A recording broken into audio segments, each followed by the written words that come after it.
Bows, TKOs, yeah. Bows, TKOs, we got Bows, TKOs, yeah.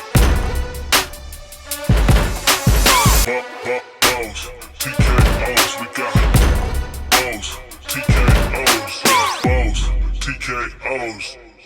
Bows and TKOs.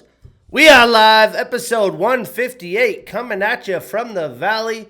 I'm your host, Shane Gillette, for this weekly MMA podcast, streaming anywhere you listen to podcasts with the videos on YouTube. We have one hell of a show today. We have fights that have been announced, first week of Dana White Contender Series action to chat about, the Ultimate Fighter still in action. We had the Apex event last weekend and this weekend's massive numbered event in Philadelphia, Pennsylvania. I'm excited to jump in, but before we do, we're enjoying some monsoon season here in the desert. The weather staying in the 90s. The past few summers I've lived here, especially in July and August, it's like 110 plus every day. So although it is dust storms and rain, it is a nice sight here in the valley. I just came back from Seattle, Washington, my first time back in a few years, for a buddy's wedding. Beautiful event, awesome wedding. He's a dancer, his wife's a dancer. We danced all night. When people would ask me, what's this wedding going to be like? I'm like, there's going to be a lot of dancing. So it was a vibe. I had a really good time. Only went there a couple days. I got to go to a Mariners game on Friday. It was the Mariners and the Tampa Bay Rays. One of my buddies hooked up a Mariners suite for the game, and I used that as kind of like a local central point meetup for any friends and family that wanted to see me while I was there. If you've ever been to the Pacific Northwest in the Seattle area, one side of the city to the other side could take upwards of an hour with traffic. So trying to drive around and see people is not realistic, especially if we're going to try to Uber, you don't have a car. So the game was fantastic. The suite was an awesome experience. My cousin's kids had a good time. We went to the waterfront, which in Seattle is kind of the big tourist area with the Ferris wheel. You have Pike's Place right there. I haven't been back since they've revamped and created walkways from Pike Place down to the waterfront, redid the waterfront. It looks absolutely fantastic. It's definitely a day destination when you visit Seattle now. Because back in the day, if you were in Pike's Place, there was no walkways to the waterfront. There was a bunch of construction and old parking lots and all kinds of things. It really wasn't a waterfront experience. So now that they've set that up, it was really cool to see.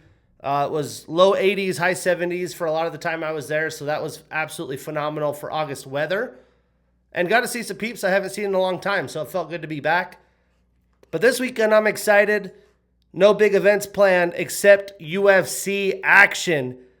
And I don't get the hate about this card. I mean, this card's absolutely phenomenal. So I'm excited to chat with you guys about that one. But we do have some fights that have been announced. For August 29th, here in a couple weeks, we have Ding Meng and Cam Nelson. UFC 332 on October 3rd, we have Alden Correa and Imanol Rodriguez. That's a great fight. We have Roman Kopylov and Attaba Gautier. Big step up for Attaba. That's going to be a good scrap. September 5th, we have Fares Ziam and Axel Sola. I believe that's the Paris card.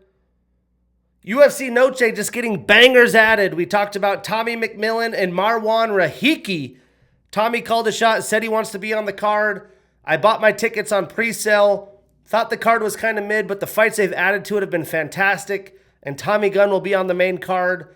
They put up posters today in Westgate where the arena is, and they have Tommy McMillan on it. 2 undefeated prospects. It's going to be a blast.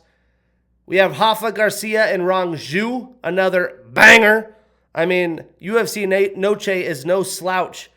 Next week, we'll probably talk about the upcoming slate of cards. Also, Dana White went on Pat McAfee this week and said he has another big event coming to be planned. Hopefully, he will announce it soon. I'm assuming if he does announce it soon, it'll be this weekend for the Philadelphia festivities. So really interested to see what's going there. I'm thinking maybe a stadium fight with Ilia Topuria and Patty the Batty. Let's do it. September 26th, we have John Castaneda and Ala Tengeli. Montel Jackson and Ricky Simone. Some good bantamweight action. Somehow these two guys get more life in the UFC. I'm assuming the loser of this one's absolutely done. we have Mickey Gall and Cedricus Dumas. October 10th, we have Gerald Mearshart and Julius Walker. Walker Young staying active, taking on the vet. October 17th, this will be in Canada. We have Jamie Lynn Horth and Caitlin Sermonara, formerly known as Caitlin Chukagian. I'm excited to see her back. She's been off for some time. I'm sure she's almost done, and she takes on a fellow vet. We have Marc-Andre Barriol and Kyle Dacus, as well as Melissa Croden, Chelsea Chandler, and Tanner Bozer and Janata Denise. So quite this slate of fights. I think this year's been phenomenal with the events that we've had, including the White House, the first Paramount card. Obviously, it's been the Justin Gaethje show a little bit. But man, what a year. Some fighters have been released from the UFC. Haley Cohen, she announced her retirement. Bekzak Almakan, Cody Gibson, Stuart Nickel, and Jesse Rosas. Jesse was supposed to fight this weekend. On short notice, he pulled out from the fight. He's still young, green. The UFC's like, go get a couple fights. We'll get you back later. But on Tuesday, we had double dipping action on Paramount Plus. We'll start with week 1 of the Contender Series. A lot of people, this is a fan favorite, high quality fights. They say it's the most interesting job interview on the planet. Honestly, going to Paramount Plus, I really liked the experience. I did not get to watch it live. I watched it back. I liked how fast the action was. They got from fight to fight fairly quickly. They do have a decent crowd now at the Apex with the renovations. I mean, I would like to go. I think tickets were like $25. So I might have to make that happen, a quick drive. But the problem is it's on a Tuesday. The card started out hot. We had a wild fight between LFA champion Joe Cropshot and John Kuhneman, who trains at Corey Sandhagen's gym, Beetle MMA.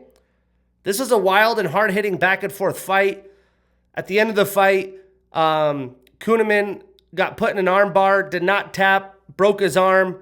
Not sure why you would try to live. You're probably going to lose the fight unless you think you could go to the decision and have a chance. Have your arm broken. Now you're going to be out for some time. You can't fight. You can't make money. There's just a point in a time, and at that point when your arm's going backwards in an arm bar, you should tap. But big win by Kuhneman, or by Cropshot. Very, very good fight. Fight 2, we had another sick fight. Thomas Pugliarello taking on another Sandhagen Beetle MMA prodigy. And Thomas got a round 3 TKO over Contender Series 2-time alum, Ananias Malumba. This was another back and forth fight. Malumba, this isn't anything unordinary for him, as he fought Marwan Rahiki in his Contender Series debut. I guess that would have been a year ago. They almost finished each other first round, sat each other down, went back and forth. He ended up losing to Rahiki from a big comeback win. And the same thing happened early in this fight. Both men sat each other down. I think Malumba sat down Pugliarello quickly. 30 seconds later, Pugliarello sits him down. Somehow it goes all the way to round 3.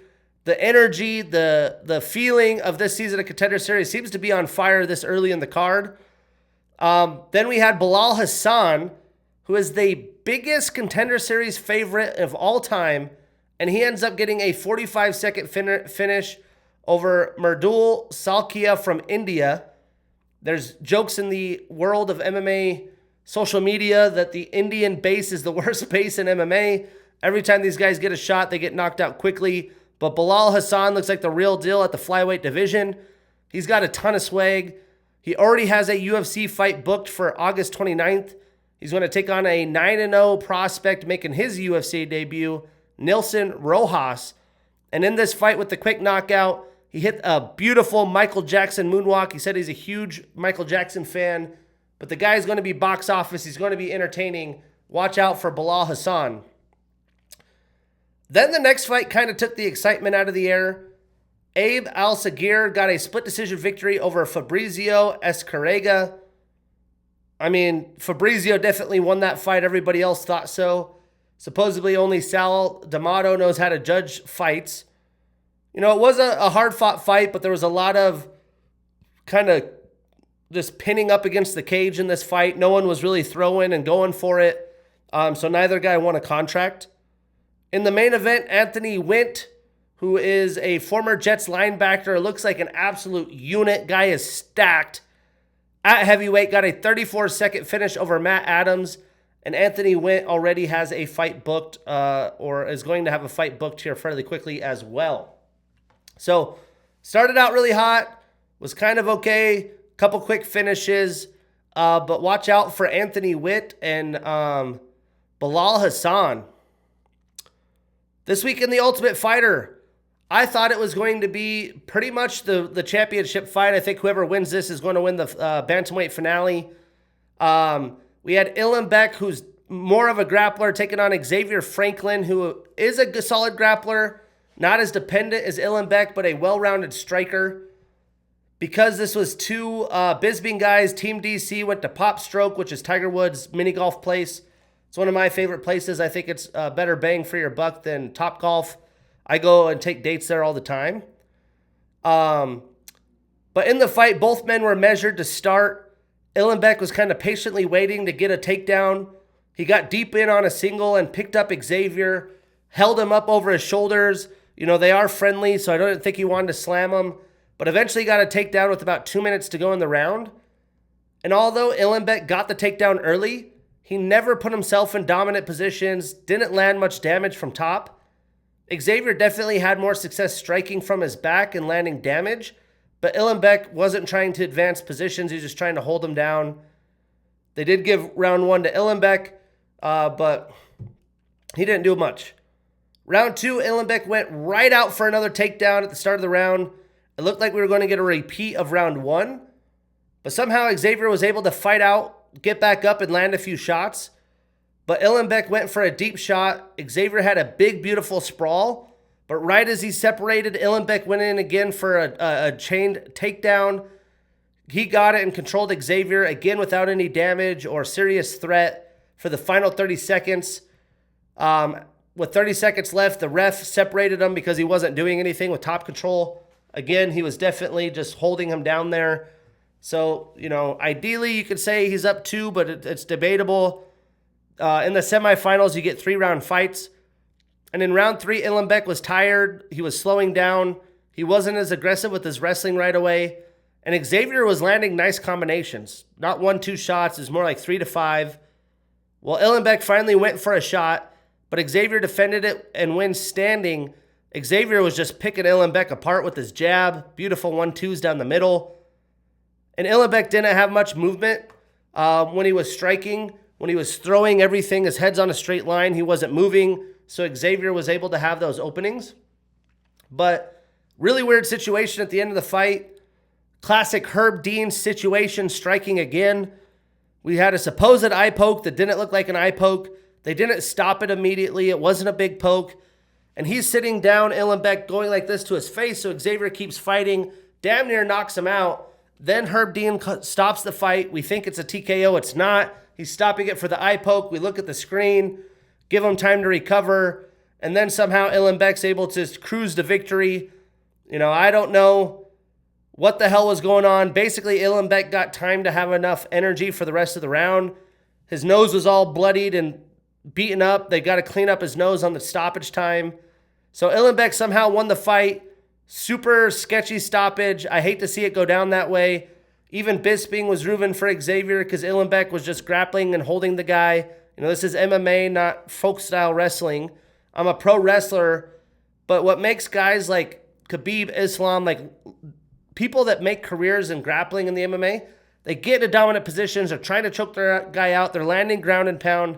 Illenbeck did not do any of that. Feel bad for Xavier, but they were friendly after the fight. Xavier's taken his lumps with pride, which is tough because he had a really tough Dana White Contender Series fight against David Martinez, who is now a top 10 bantamweight. But I'm sure we will see Xavier in the UFC. We've already had 2 people eliminated from Tough on the women's side enter the UFC this year already. So, winding down Ultimate Fighter, I've enjoyed this season. Dana White, Season 1, Episode 1, I mean, off to a good start. So everything under TKO is hot right now. Well, we had last weekend's Fight Night Vegas 120. Not quite as hot of an event. I did okay on my picks. I went 7-4. So overall, 975 wins, 470 losses, 14 no contests and draws. On the year, 195 wins, 80 losses, 3 no contests and draws, well above that doubled up pace that I like to be at a minimum. But yeah, there wasn't a lot of fun moments on this card. I called it skippable. We only previewed 3 fights. The prelims were solid. Ty Miller put on a show. Amanda Lemos stunk up the building. And then Quillian had a superstar moment. But as you guys know, I don't like quick finishes like that, especially in a main event. Again, I talked about the remodeled Apex. I'm really liking that. It puts more energy in the arena. But there was some good performances, some fun fighter storylines. I previewed it a 4 out of 10. I'm going to recap it a whopping 5 out of 10. Some good fights we did not break down. We had Juliana Miller with a round 2 submission via rear naked choke over Ravina Oliveira. Miles Johns with a round 1 TKO over Gianni Vasquez. Manuel Sosa with a unanimous decision over Richie Miranda. These 2 guys, they're going to be problems. We had Jose Montana with a round 1 submission via neck crake over Louis Sutherland. That was a fight I got wrong. DR Nurgazai with a round 1 TKO over Bruno Lopez. Ty Miller with a round 3 TKO over Billy Ray Goff. Performance of the night, 100 G's for the young Ty Miller. I mean, absolute domination. I'm surprised Billy lasted that long. He just was taking a beating. I think the Billy Ray team could have thrown in the white flag after round 2. He was done for. And then we had Yadier Davaye with a very fast round 1 TKO over veteran Darren Elkins. That was his retirement fight. And if you saw the performance, I'm glad he is done. So we didn't preview any prelims. We went straight into the main card. We had Alexia Tanara with the unanimous decision over Amanda Lemos. Now, Amanda started this fight very slow. She wasn't as aggressive as we've seen in her glory days. And, you know, you're at the end of your career, you think you take some shots. But Alexia was controlling the space, controlling the distance. Tanara was just very confident. You could tell she knew she was going to do work here. She really did whatever she wanted. Alexia had a lot of control time up against the cage in the clinch. Amanda, most of the fight, would just exert a lot of energy trying to get away. But by round 2, she looked really sluggish. Just seemed like she was hoping to land a big shot, loading up. She did land a nice counter right in round 2 that rocked Alexia pretty bad. But that's all she had throughout the fight. Alexia recovered very well. But down 2 rounds, obviously Lemos needed a finish going into round 3. She just didn't have enough gas left in the tank. She got pinned up against the cage again, taken down, and Alexia Tanara cruised to victory. Looking at the stats, Amanda landed 68 total strikes, 56 of them significant. She was 0 for 2 in takedown attempts. Alexia landed 199 total, 81 of them significant. She had 2 takedowns and 6 attempts with 7 minutes and 43 seconds of control time. She dominated. But hey, Alexia now extends that winning streak to 8. A pristine 5-0 in the UFC. She moves up 4 spots to number 8. And Amanda extends her losing streak to 3. She's 2-4 since 2024 and drops 3 spots to number 11. So what's next? Well, I mean, a lot of the divisions booked up. There are some hot prospects that I think would be ahead of Alexia for top competition, such as Fatima Klein. So I'm going to go with Alexia and Lupi Godinez. And for Amanda, how about Ketlin Souza? Moving on.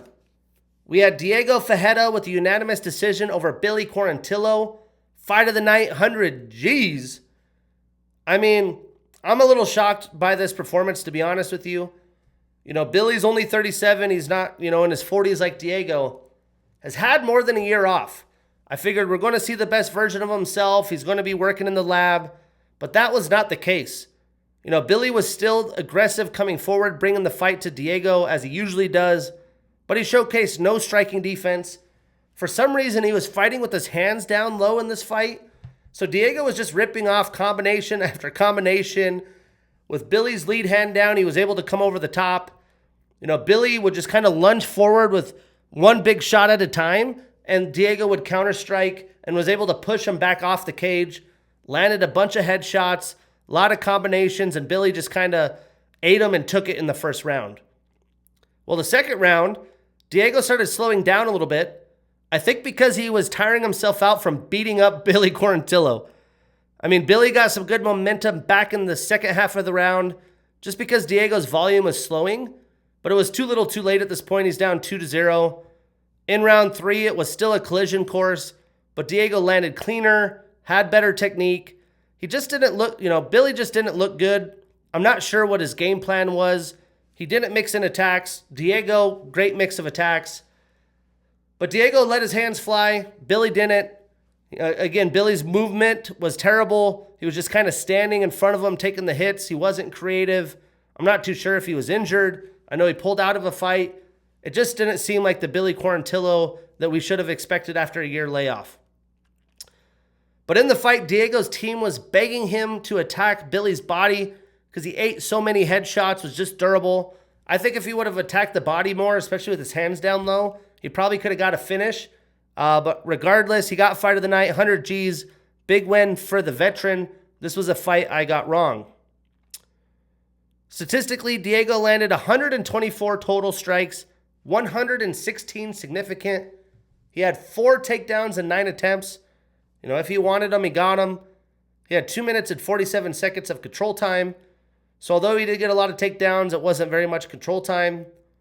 And Billy landed 113 total, so 11 less, but only 73 significant, about half. 1 takedown and 3 attempts, and 1 minute and 48 seconds of control time. So Carlos ends his 2-fight losing streak, starts a new winning streak. He is an even 2-2 since 2024. And Billy extends his losing streak to 3. He is 1-4 since 2024.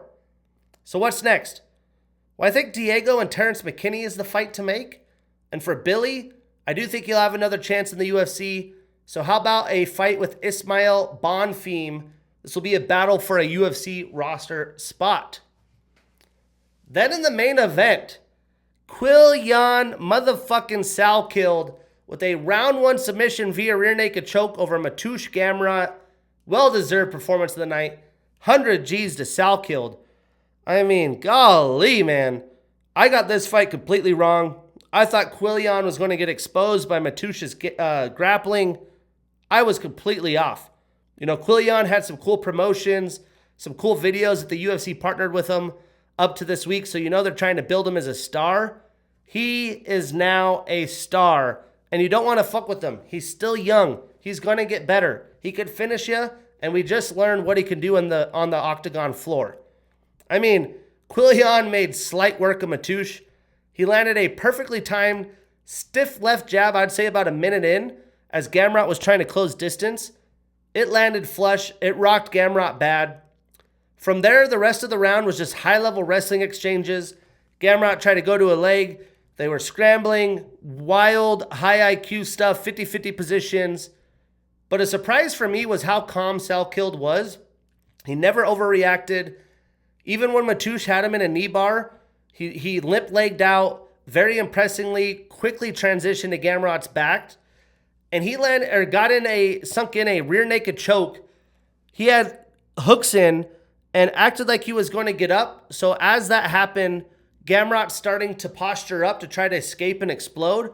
And right as Gamrot did this and lifted his neck, he snatched that neck, beautifully timed position, playing chestnut checkers, and he got a quick tap, which I was surprised. Quillian, clearly a rocket ship to the glory lands. He deserves to fight the best of the best after this performance. I mean, nobody's beaten Gamrot like that. Gamrot, kind of the gatekeeper now, has fought the top of the division. But brutal loss for him, He's going to be stuck in that gatekeeper position and probably won't fight the top of the division for his tenure in the UFC. Statistically, not a lot to talk about. Mateusz only landed 3 total strikes, 2 significant. He had a submission attempt and was 0 for 1 in takedowns.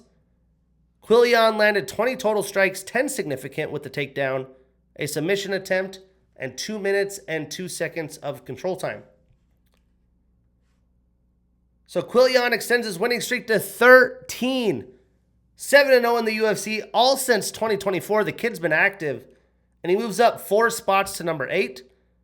Mateusz starts a new losing streak. He's an even 3-3 since 2024 and drops 1 spot to number 9. So what's next? Well, again, nobody does that to Gamrot, so I do think Salkill deserves the highest ranked opponent available. You know, the rumor is it was supposed to be Arman and Charles Oliveira. With the death of Charles' teammate, I do think that's what caused him to pull out. So I'm going to say Quillian and Charles Oliveira. And for Gamrot, he's stuck in that gatekeeper position. I'd like to see him fight Tom Nolan. So yeah, a lot of finishes. It turned out to be all right. It wasn't a great card. But this weekend, we do have some action. UFC 333 in Philadelphia. Early prelims at 2 p.m. Pacific. Prelims 4 p.m. Main card 6 p.m. All on Paramount Plus. To preview this card, again, I'm not sure why people are acting like this is such a shitty card. I think it's a very fun and deep card. Great matchmaking, good stylistic showdowns. Is it full of ranked opponents? No, but we just had the White House and a lot of loaded cards. Not every one of them is going to be that way. I do understand the flack they've been getting for the lack of Philly fighters representing, but we get 2 belts, massive fights. There's not a bad fight on the prelims. We did lose 1 fight, but I think the Philly crowd's going to show up. They're going to show out. We have greatness on display, GSP level greatness, as Islam is trying to break the tie with Anderson Silva for longest winning streak in UFC history, which is currently 16. I am going to preview this a 7 out of 10. Some good fights we will not break down. We have LFA alum Lucas Fernando taking on Contender Series alum Rafael Tobias. We have 8-0 Dante Johnson taking on Eric Baconico. And then we have Jose Ochoa pulling out of his fight against Charles Johnson. You know, Charles coming back fairly quickly, like 35 days after a loss. Now has short notice opponent. Tough dude. Contender Series alum Eduardo Chapolin. It's going to be a tough matchup for him in the prelims. But we're going to break down every fight besides those. We're starting with Miktabik Oralbai in the early prelims. 28 years old with a 16-2-1 record. Taking on Jeremiah Wells. 39 years old with a 13-4-1 record. Now this is an interesting matchup. Miktabik has looked like a world beater in the welterweight division since he's moved up from lightweight. He's only 28 years old. He's just nearing his prime. And although Jeremiah is closer to 40, he is coming off an impressive win against Themba Gorimbo. Very hard-fought victory. He's just going to have to try to hang with Miktabik's grappling. Breaking this down, Miktabik trains out of Team Alpha Male. He has the 3rd most takedowns landed in a bout with 19 against Chris Curtis. The 2nd most takedowns landed in a 3-round bout with 19 in that fight. Most takedowns landed in a welterweight bout, 19 against Curtis.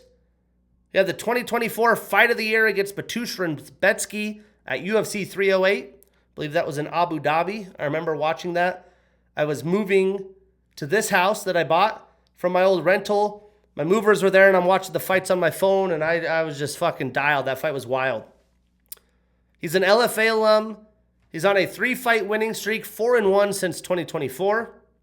7 of his 16 wins are via knockout, 6 via submission, so 13 of his 16 wins via finish. He's a finisher. Now, Jeremiah trains at Renzo Gracie Philly. He has a black belt in BJJ. He's a Cage Fury alum and former champion.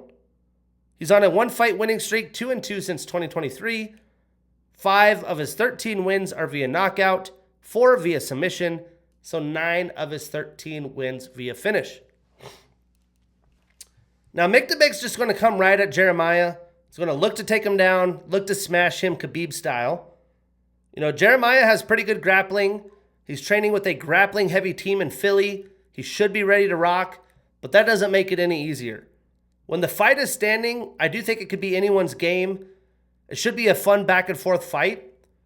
It does seem like Oralbai has more power since he moved up because he's not cutting so bad, not sucked out as bad. But he has to be careful not getting overzealous and put himself into bad positions because Jeremiah is still savvy. He'll make him pay. But I'm taking Miktabik Oralbai. We are putting him on that parlay. We marking that ish down, and we getting that bread. Moving on. We have Ramiz Brahimaj, 33 years old with a 13-6 record, taking on Neil the Haitian Sensation Magny, 39 years old with a 31-15 record. It's ridiculous. 46 professional fights before 40. Now, Neil, as he's always done, continues to stay active. He just celebrated his 39th birthday. Salute to you, Neil Magny. Obviously, Neil isn't fighting at the highest level of his career, but he is still a savvy veteran. He's going to have a big length advantage in this fight. Now, Ramirez is looking to get back on his winning ways. He's kind of been a submission threat, but Neil, although he has been submitted, is no gimme. He's going to have to find ways to get into the pocket and beat Neil up. And once he beats him up, maybe then he could get a submission. Breaking this down, Ramiz trains out of Valley Flow Striking. He's an LFA alum. He's on a one-fight losing streak, is 3-2 since 2024. 12 of his 13 wins are via submission. Now, Neil trains out of Elevation Fight Team. He has a blue belt in BJJ. He has the most wins in welterweight history with 24. He's tied with Max Holloway for third most wins in UFC history with 24. It's crazy Max is still young. If he fought for 5 more years, he would have every record, it seems like. He has the most fight time in welterweight history, 7 hours, 22 minutes, 49 seconds. The most bouts in welterweight history with 37. He's tied with Roger Huerta and Kevin Holland for most wins in a calendar year with 5 back in 2014. And he's also tied with Kevin Holland for the only fighters in UFC history to have 5 bouts per calendar year 2 times. That was in 2014, 2015. And out of those 10, he got 9 wins. He's tied with Brad Tavares for most decision wins in UFC history with 14. Tied with GSP for third most unanimous decision wins in welterweight history with 10. Most decision bouts in welterweight history with 17.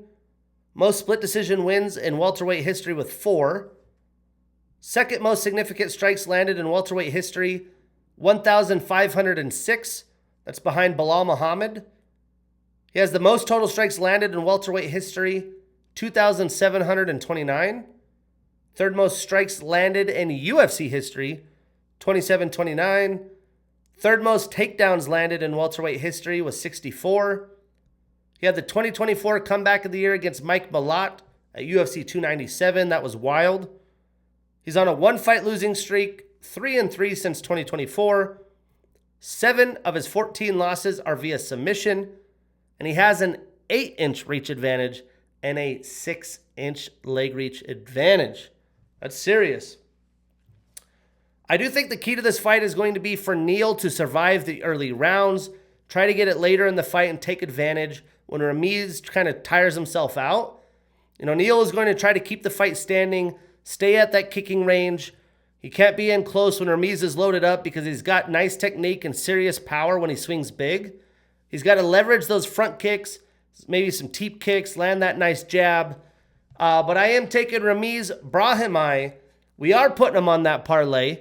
We marking that ish down, and we getting that bread. I do see a weird situation, though, where Neil weathers the storm and somehow gets a finish like he did against Mike Malott. I'm not going with it. Now we're in the prelims.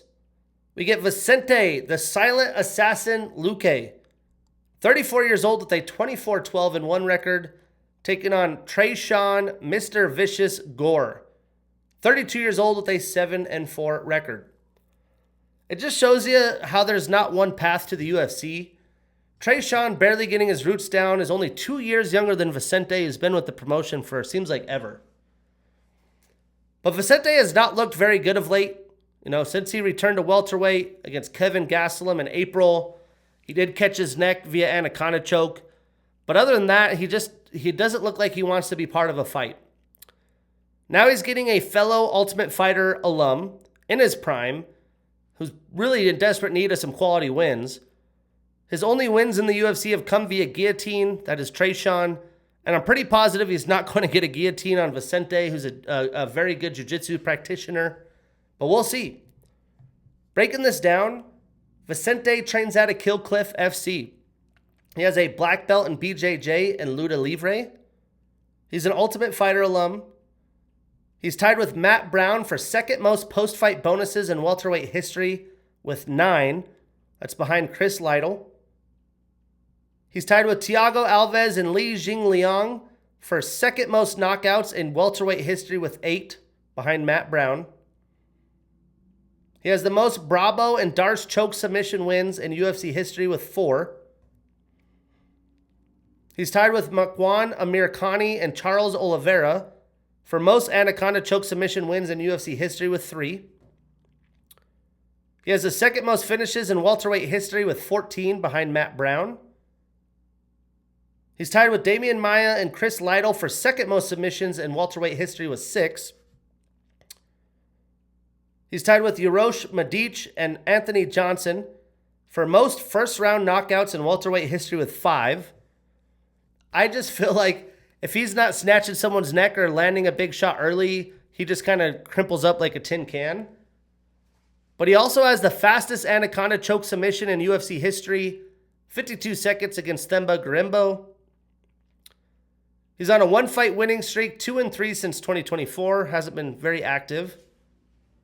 11 of his 24 wins are via knockout, 10 via submission, so 21 of his 24 wins via finish. For a guy that's got 12 losses, he has quite a record resume, and he's gotten some paydays. I mean, all those performance of the night bonuses, quick finishes, 21 of 24 wins via finish. You can't disrespect it. Trayshawn is also an Ultimate Fighter alum. He trains here in Phoenix out of the MMA lab. He's on a 1-fight winning streak, 2-2 since 2024. 4 of his 6 wins are via submission. 2 of his 4 losses are via knockout.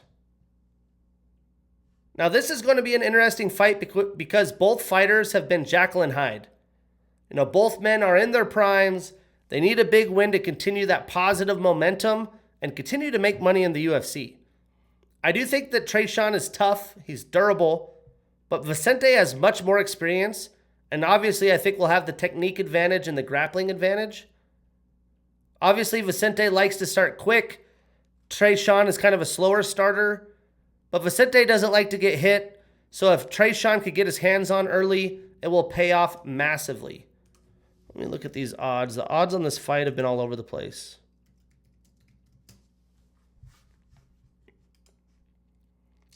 I might be taking a dog, maybe one.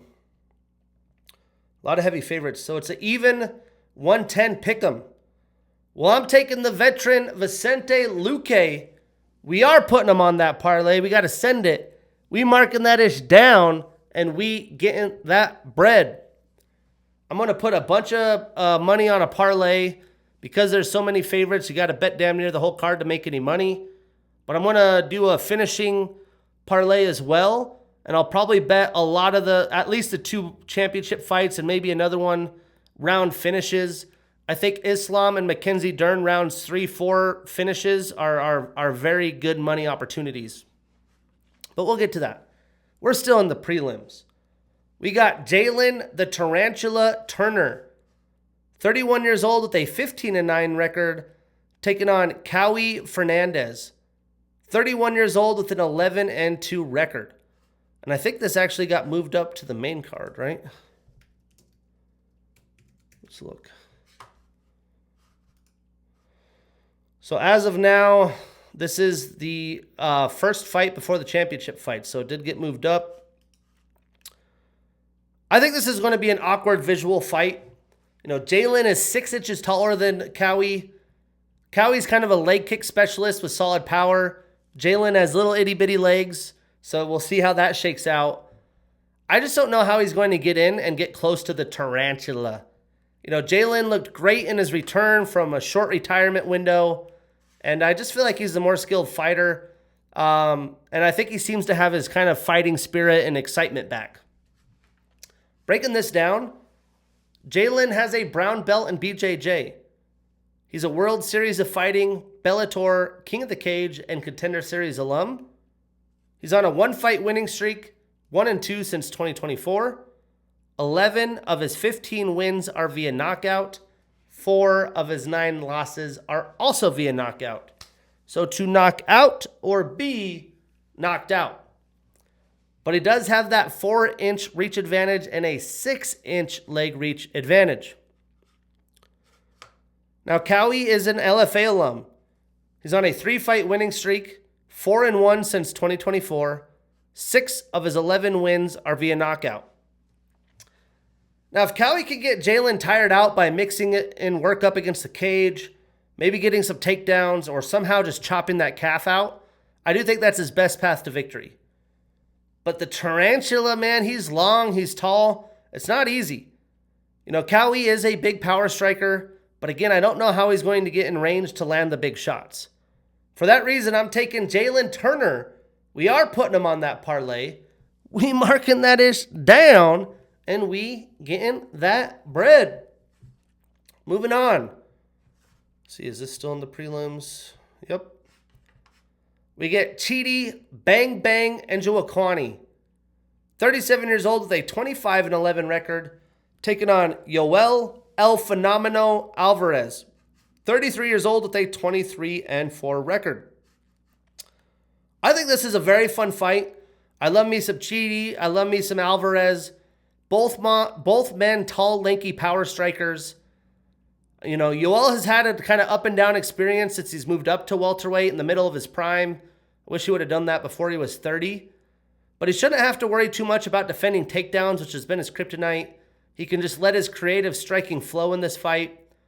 You know, Chidi's on the back half of his career. He's in desperate need of a victory, but he still hits hard, and he is definitely going to test Alvarez.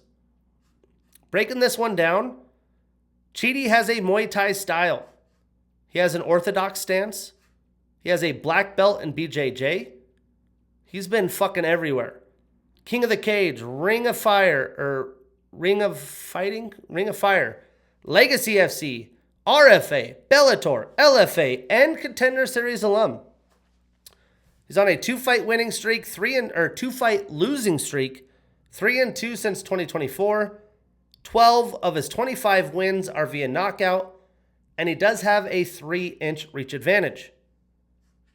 Now, Yoel has a brown belt in BJJ. He's an M1 alum.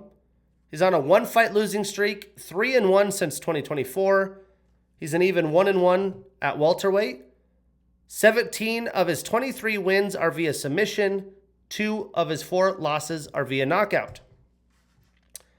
I really think this is Yoel's second attempt to really remind people how talented he is with his wide array of attacks. Again, he's going to have to be careful about what's coming back his way because his nickname ain't Bang Bang for no reason, and he doesn't have the typical length advantage that he does. I wouldn't be surprised if either man tries to mix in some offensive grappling, but Yoel is going to be the faster fighter. He has more options, but Chidi is just as powerful. But I'm going to take Yoel Alvarez. Again, we putting that on that parlay. We marking it down, and we getting that bread. I'm making money this card. I'm feeling it. I'm due, baby. Moving into the main card, we have Esteban El Gringo Rabovics, 30 years old with a 15-3 record, taking on Edson Jr. Barboza, 40 years old with a 24-14 record. Now, Edson's on a 3-fight losing streak, lost to Jalen back in December, but now he has to take on Esteban, who is just hitting his prime. He's a savvy boxer. He's not afraid to get in the pocket and exchange. You know, Barboza, although he's older, is still fucking athletic and explosive.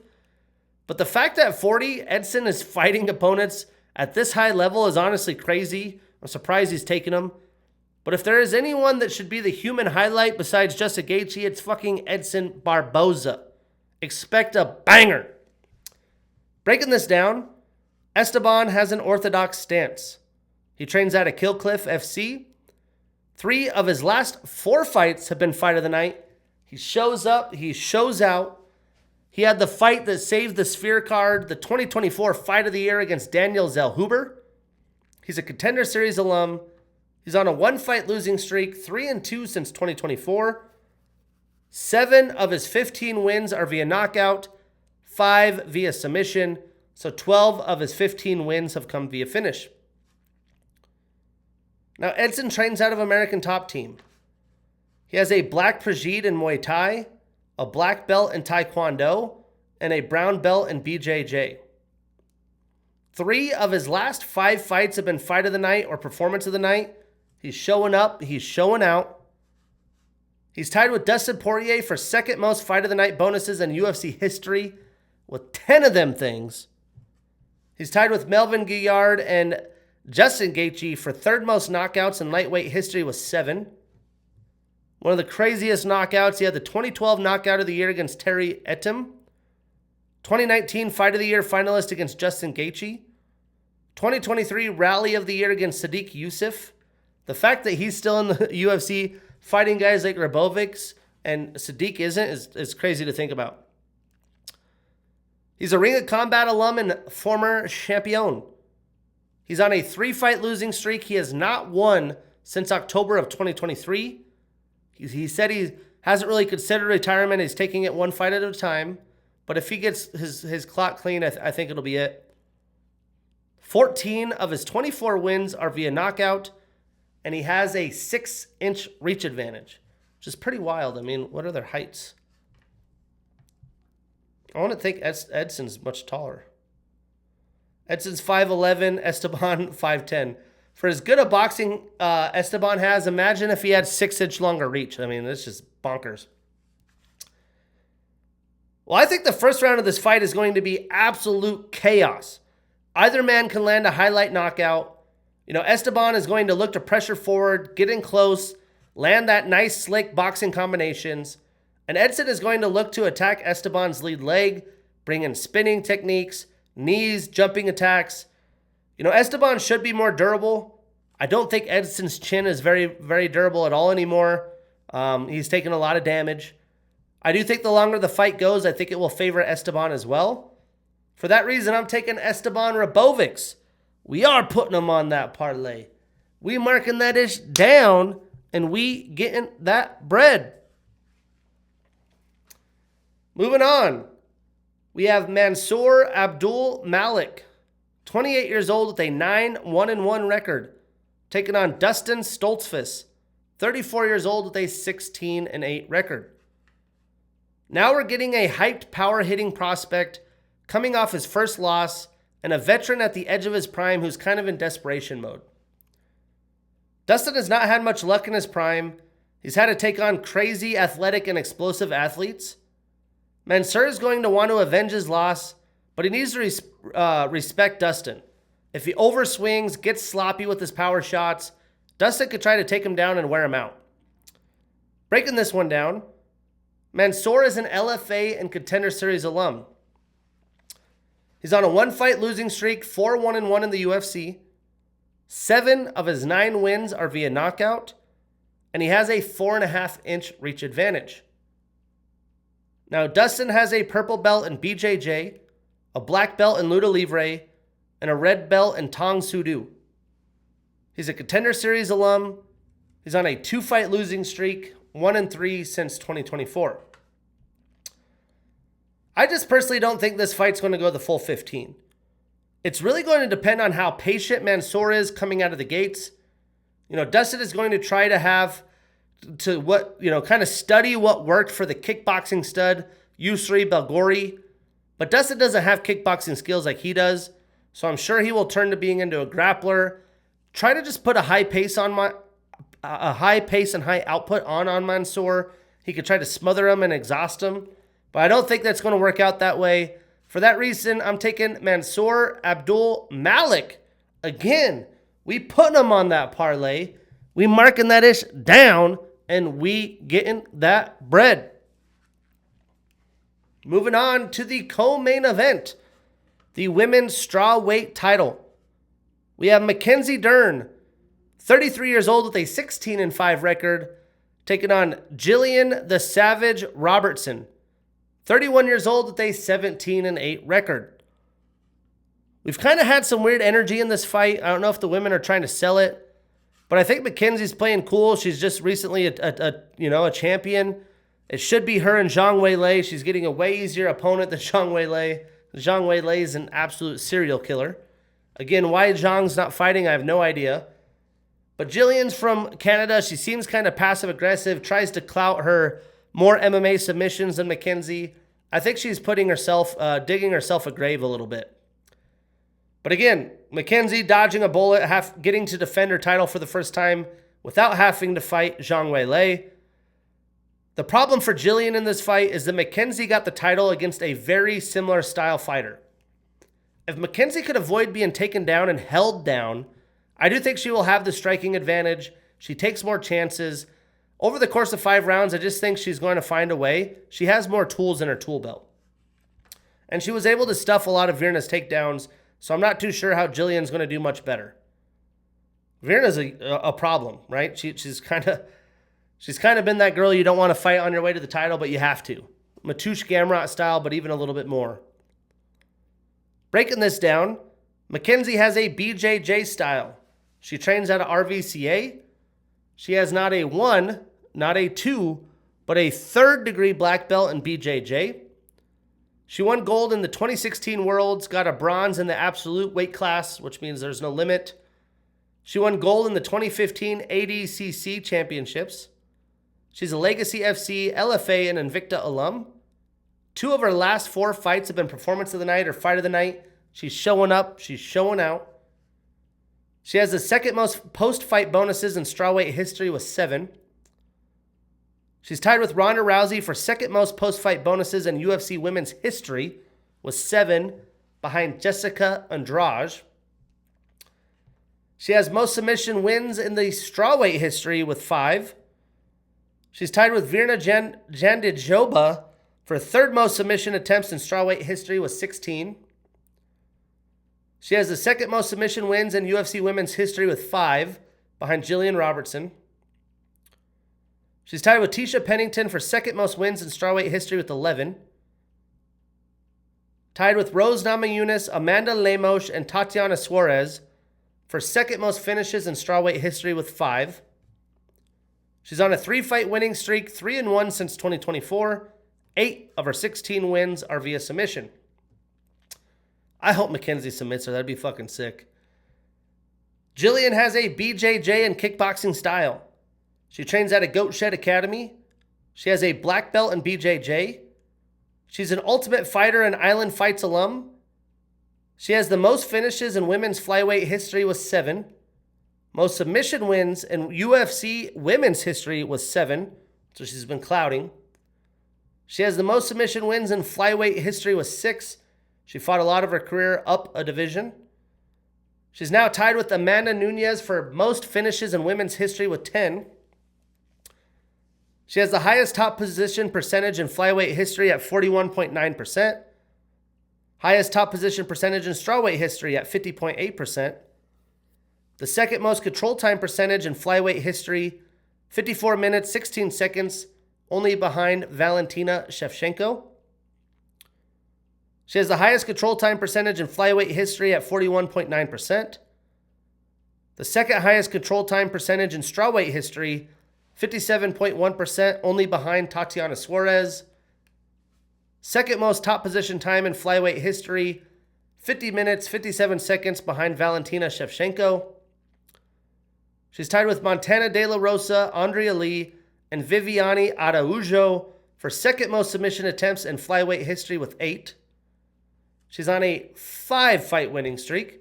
9 of her 17 wins are via submission.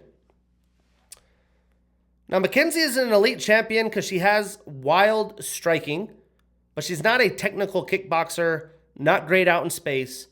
She could obviously get takedowns and defend well, but isn't reliant on that part of her game. I think Jillian is. Jillian does have some knockouts. Mackenzie doesn't. So if it is a dogfight late, anything is possible. I just think Mackenzie is going to defend those takedowns like she did against Virna, outdog her like she did against Virna only in October, and I think she's going to show why she's the champ. Jillian definitely has opportunities here. I think this will be a finish, not a decision. I hope it goes that way. I hope one of them submits each other because that would be just, drama. Give me the popcorn. But I'm saying, and still taking Mackenzie Dern, we putting her on that parlay. We marking that ish down, and we getting that bread.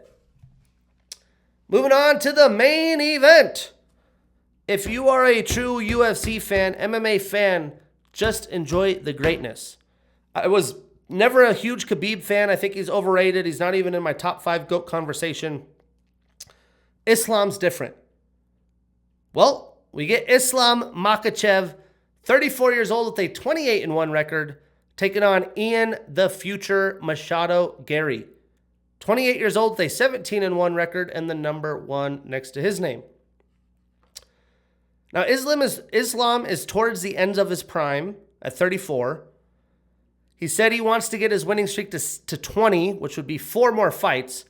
I think for sure he's got like 3 more top championship quality fights left in him at a very high level, including this one. Especially in this welterweight division, he's got Carlos Prates, Michael Morales. He's got dudes. You know, Ian isn't even in his prime yet. He's nearing 29 years old. Today, I just don't think Ian is going to be strong enough. You know, he's a vegan, cough, cough. He isn't going to be able to handle the grappling that Islam is going to bring to him for fucking 25 minutes. You know, Ian is a great technical fighter, but he's really a point fighter. He has good takedown defense because of his length. Islam currently, though, is working on that GOAT resume, having cleaned out some of the best talent in the UFC at 2 of the toughest divisions in all of history. He dominated Jack Della. I think he's going to do a good job of putting Ian on his back foot and controlling where the fight goes. If he stays in space, that's Ian's fight. If Ian can defend takedowns and keep the space, there's a chance. But Ian's not coming forward when he's striking. He's circling and moving. I think Islam will have striking success as well. Breaking down Islam's crazy resume, obviously he has a combat sambo style, training out of Eagles MMA and AKA.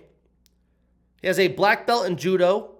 He was the 2016 champion in combat sambo. He's a welterweight champion and former lightweight champion with 4 successful title defenses. He's the 11th multi-division champion in UFC history. Most UFC lightweight title wins with 5. The most consecutive lightweight title defenses in 4.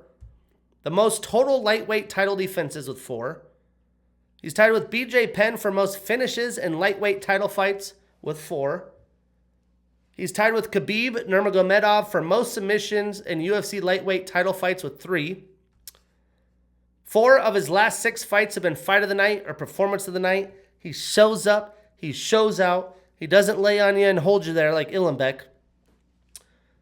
He has the longest win streak in lightweight history with 14. Second highest significant strike accuracy in lightweight history at 59.5. Second highest takedown defense percentage in lightweight history at 90.9. Second highest win percentage in UFC history, 94.4. 17 wins, 1 loss. Third most submissions in lightweight history with 8. Third highest takedown defense percentage in lightweight history at 90.9. He's the UFC pound for pound number 1 in 23 through 26. The 2023 Fight of the Year against Alexander Volkanovski in their first fight. Winner of the most honors awards in UFC history with 4. Obviously, more modern day. They didn't have all that in the old days. 2023 Fighter of the Year. 2022 Submission of the Year against Charles Oliveira. He's an M1 alum. He's on a 16-fight win streak, tied for Anderson Silva for UFC record. 17-1 in the UFC.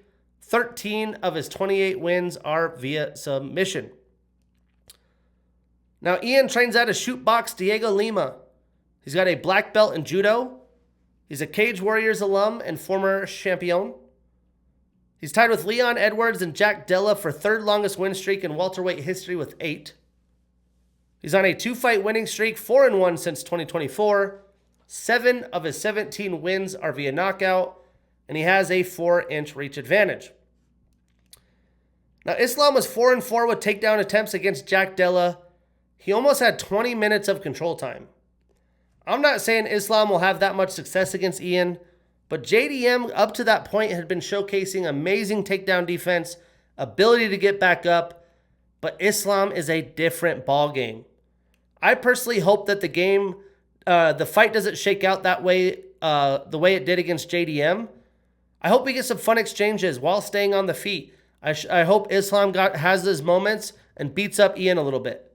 But we're going to know in the first 2 rounds, which is the first 10 minutes, if Ian is even going to have a chance in this fight and has what it takes.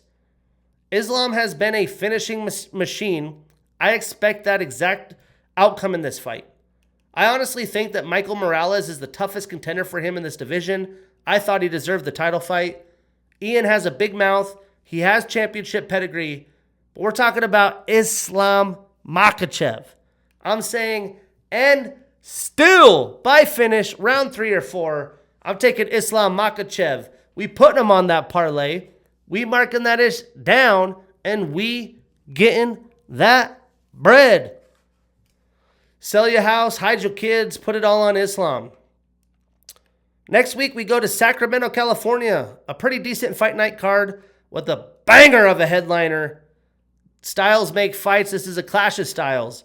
We get 6th ranked Anthony Hernandez and 11th ranked Gregory Rodriguez, RoboCop. But I can't wait. The 2 title fights, I mean, every fight's great. We get Esteban Barboza. Can Barboza get one more highlight? Esteban's tough, man. Chidi Yoel, going to be a banger. Jalen Turner Cowie, fun fight.